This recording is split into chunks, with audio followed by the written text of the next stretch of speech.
إن الحمد لله نحمده ونستعينه ونستغفره ونعوذ بالله من شرور أنفسنا ومن سيئات أعمالنا من يهده الله فلا مضل له ومن يضلل فلا هادي له أشهد أن لا إله إلا الله وحده لا شريك له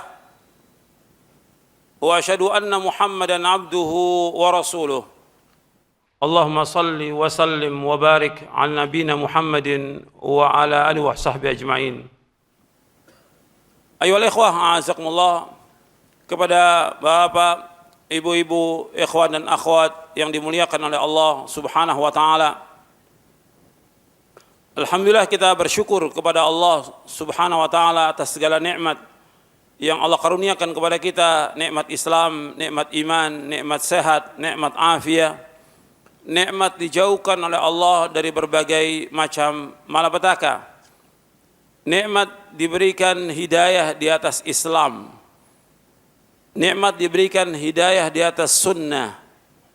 Nikmat diberikan hidayah taufik oleh Allah untuk selalu dan senantiasa menuntut ilmu syar'i. Ini merupakan nikmat yang paling besar yang wajib kita syukuri. Di samping nikmat-nikmat yang lain yang sangat banyak yang tidak akan dapat kita hitung. Nikmat yang sangat banyak itu yang tidak dapat kita hitung, wajib kita syukuri.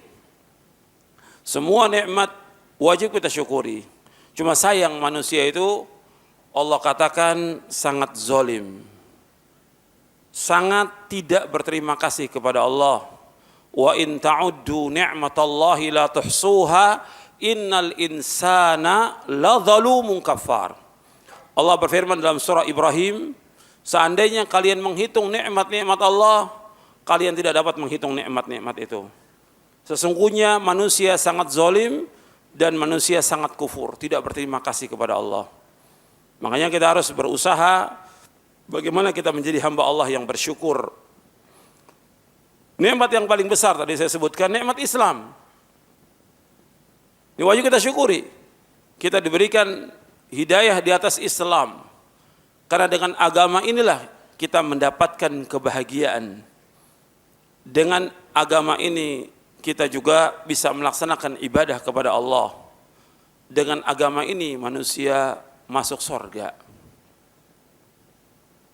Allah mengendaki kebaikan dengan Islam. Makanya kita bersyukur diberikan hidayah di atas Islam. Maka disebutkan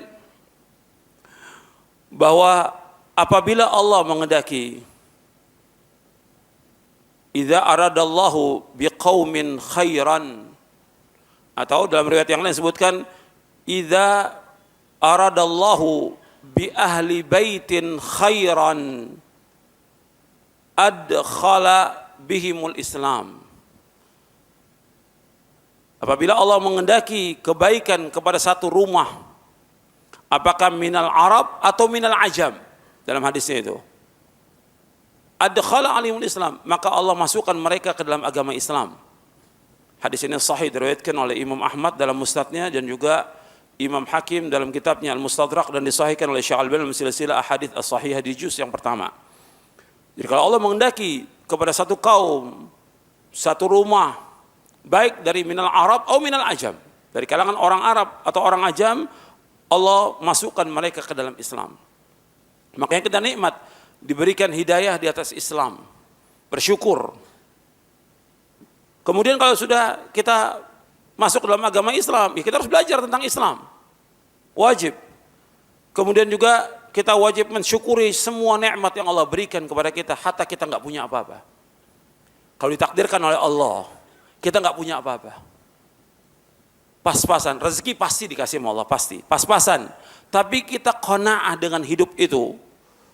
Hatta kita hari ini cuma punya beras aja, punya lauk sedikit, kita syukuri. Kita merasa cukup dengan apa yang ada, maka kita termasuk orang yang paling bahagia di muka bumi ini. Rasulullah bersabda dalam hadis yang sahih yang diriwayatkan oleh Imam Muslim dalam sahihnya. Nabi bersabda, qad aflaha man aslama wa ruziqa kafafan wa qanna'ahu Allah bima ata. Sungguh berbahagia, sungguh sukses, sungguh beruntung. Siapa? Orang Islam. Orang Islam itu orang yang beruntung. Kemudian diberikan rezeki oleh Allah cukup. Bukan banyak, cukup.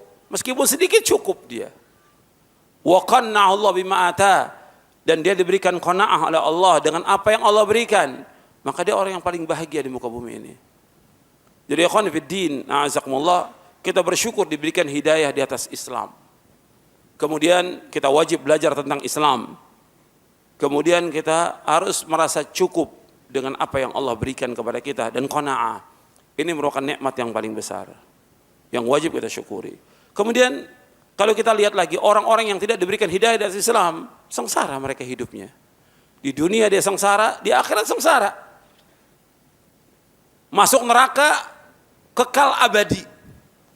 Orang-orang yang kafir, yang mati dalam keadaan kafir, tempatnya di neraka. Dan Allah sebutkan dalam Al-Quran, innal ladzina kafaru wa matu wa hum kuffarun fala yuqbala min ahadihim mil'ul ardi dhahaba walau iftara bih. Allah menyebutkan bahwa orang-orang kafir yang mati dalam keadaan kafir, meskipun mereka menebus dengan sepenuh bumi emas, enggak diterima oleh Allah. Ulaika lahum adzabun alim wa ma lahum min nasirin. Bagi mereka adalah azab yang pedih dan mereka enggak punya penolong. Di dalam surah Ali Imran di ayat 91. Jadi orang-orang kafir yang mati dalam keadaan kafir, tempat tinggalnya dalam neraka selama-lamanya, kekal abadi. Maka kita bersyukur kepada Allah atas nikmat Islam ini. Syukur. Dan mereka ingin keluar dari api neraka, enggak bisa. Sehari di sana sama dengan 1000 tahun di muka bumi ini. Yang Allah sebutkan dalam surah Al-Maidah, yuriduna yakhruju minan nari wa ma hum bikharijina minha wa lahum adzabun muqim. Mereka ingin keluar dari api neraka, enggak bisa keluar dari api neraka. Dan mereka kekal dalam neraka selama-lamanya, wal iyadzu billah, nasallahu wal afiyah. Ini syukuri nikmat Islam ini. Yang kedua, nikmat sunnah. Kita wajib mensyukuri nikmat sunnah. Allah memberikan kepada kita hidayah di atas sunnah. Kita wajib mempelajari sunnah Nabi SAW, memahaminya dan mengamalkannya. Dan mendakwakan kepada keluarga kita tentang sunnah Nabi SAW. Nikmat hidup di bawah naungan sunnah ini nikmat yang luar biasa. Antum merasakan kebahagiaan dengan nikmat sunnah ini. Antum merasakan ketenangan dan ketentraman dengan sunnah. Coba kalau nggak diberikan hidayah di atas sunnah, ikut kelompok-kelompok yang sesat, ikut aliran-aliran yang sesat, ikut torekot-torekot yang sesat, ikut hizib-hizib yang sesat, atau yang lainnya, nggak akan mengalami ketenangan dalam hidupnya. Nggak akan tenang. Makanya Allah berikan hidayah kita di atas sunnah, nikmat, nikmat. Kita sholat, nikmat. Kita hidup, nikmat. Kita baca Al-Quran, nikmat. Yang lain nikmat sudah. Dengan sunnah yang Allah berikan hidayah. Makanya antum banyak bersyukur kepada Allah diberikan hidayah di atas sunnah. Syukur kepada Allah. Pelajari itu. Banyak orang yang tidak bersyukur. Pelajari. Enggak cukup ngaku saya ini udah ikut sunnah, tapi enggak belajar. Belajar terus. Dan kita belum belajar yang sebenarnya, belum kita ini. Kita harus terus belajar. Baru kitab-kitab mungkin satu. Ya kitab yang kita kaji juga kitab yang tipis yang sekarang kita kaji. Ya, para ulama sudah baca ribuan kitab. Puluhan ribu kitab mereka baca. Kita belum. Maka pelajari. Pelajari itu. Ribuan kitab. Kita jauhlah dengan para ulama, tapi harus belajar. Jangan merasa sudah sunnah cukup sudah. Baik talibul ilm maupun para ustadznya harus belajar lagi dan belajar lagi tentang Islam ini dan sunnah. Kita jauh dibandingkan para ulama terdahulu. Antum tahu Al-Imam Ibnul Jauzi itu sudah baca berapa kitab? 20.000 jilid kitab. Dijelaskan oleh beliau dalam kitabnya Sayyidul Khatir. Saya sudah baca 20.000 kitab. Dan saya tetap sekarang ini masih belajar. Itu masih muda dia. Ini enggak, ya, cuma ikut sunnah tapi enggak belajar. Enggak belajar. Sudah banyak kegiatan-kegiatan yang lain yang kadang-kadang kebanyakan kegiatan itu tidak bermanfaat. Maka itu perhatikan, harus belajar. Yang pokok belajar tentang agama Islam. Yang kedua mengamalkan agama Islam ini. Kemudian nikmat lagi yang Allah berikan kepada kita, kita terus diberikan hidayah. Makanya yang ketiga tadi, Islam, sunnah, nuntut ilmu. Nuntut ilmu bukan sekedar begini aja, terus kita baca kitab-kitab para ulama, terus kita baca. Sehari minimal kita sebagai talibul ilm 4 jam kita baca. Minimal. Bisa enggak kita istiqomah? Kan kajian kita tentang istiqomah. Bisa enggak kita istiqomah baca itu? Ya, baik dia talibul ilm atau ustadznya. Bahwa ada juga ustadz yang sibuk dia ceramah nggak sempat baca, nggak tahu nanti apa yang disampaikan. Harus belajar, harus baca. Kita wajib talibul ilm, wajib sampai kita diwafatkan oleh Allah. Makanya ditanya kepada Imam Ahmad bin Hanbal, Abdullah ibn Mubarak, sampai kapan nuntut ilmu? Sampai mati, sampai wafat, sampai mereka katakan ila an adkhulal qabra, sampai saya masuk ke liang kubur. Belajar. Itu ini banyak yang kita belum belajar. Belajar lagi tentang akidah, tentang ibadah, tentang akhlak, tentang muamalah, tentang bagaimana kita membaca Al-Qur'an, bahasa Arab, dan yang belajar kita, terus belajar. Harus terus kita, dan harus semangat kita dalam thalabul ilm. Enggak boleh kita putus asa. Enggak boleh kita lemah.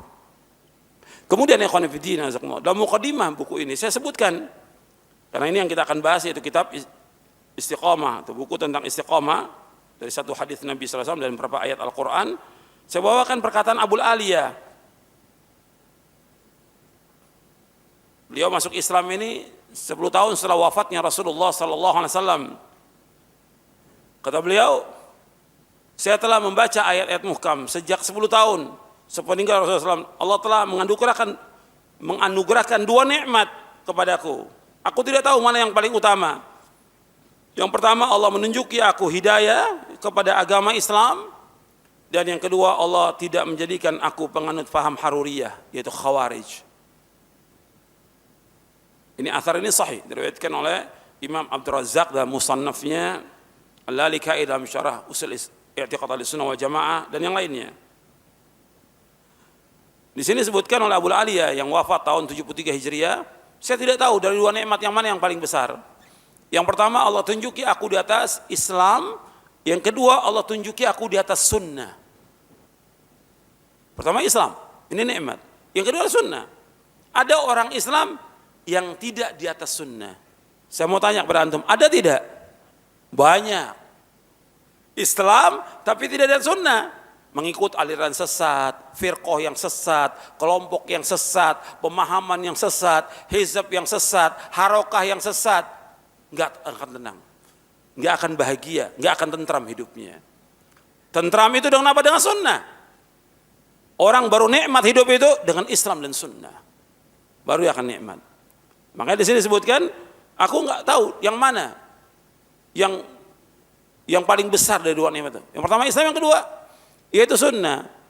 Karena di zaman dia sudah banyak kelompok Khawarij yang mengkafirkan orang-orang yang berbuat dosa besar dan mengkafirkan penguasa muslim, dikafirkan, bahkan menghalalkan darah mereka dan menghalalkan harta mereka. Ini kerusakan yang besar Khawarij ini. Syiah itu merusak dan sangat merusak, sama Khawarij juga, dua-duanya ini merusak.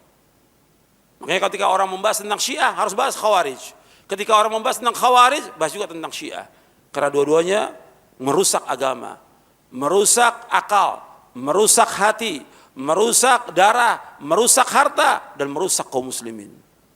Syiah dan Khawarij sesat dan menyesatkan. Maka sebagian ulama mengkafirkan, yang benar sesat mereka, tapi sebagian mengkafirkan. Kalau dia punya i'tiqad yang salah, yang menyimpang, jadi kafirkan oleh para ulama. Jadi nikmat tidak ikut dia kepada kelompok Khawarij. Maka saya sebutkan di sini, kita bersyukur kepada Allah di atas hidayah Islam. Kita lahir dalam keadaan Islam, atau kita masuk Islam tidak dijadikan orang-orang kafir. Yang kedua, bersyukur diberikan hidayah di atas sunnah, tidak masuk kepada aliran sesat. Yang ketiga, bahwa bid'ahnya firqah Khawarij bid'ah dan fitnah yang besar, mempengaruhi hati, akal, dan menakutkan kaum muslimin. Sampai hari ini kita lihat fitnahnya Khawarij, namanya macam-macam mereka. Ikhwani fiddin, azakumullah. Kita akan bahas tentang istiqomah, karena ini penting dalam hidup kita, istiqomah. Ada orang-orang yang tadinya dia Islam, kemudian setelah itu murtad dia. Ada atau tidak? Ada.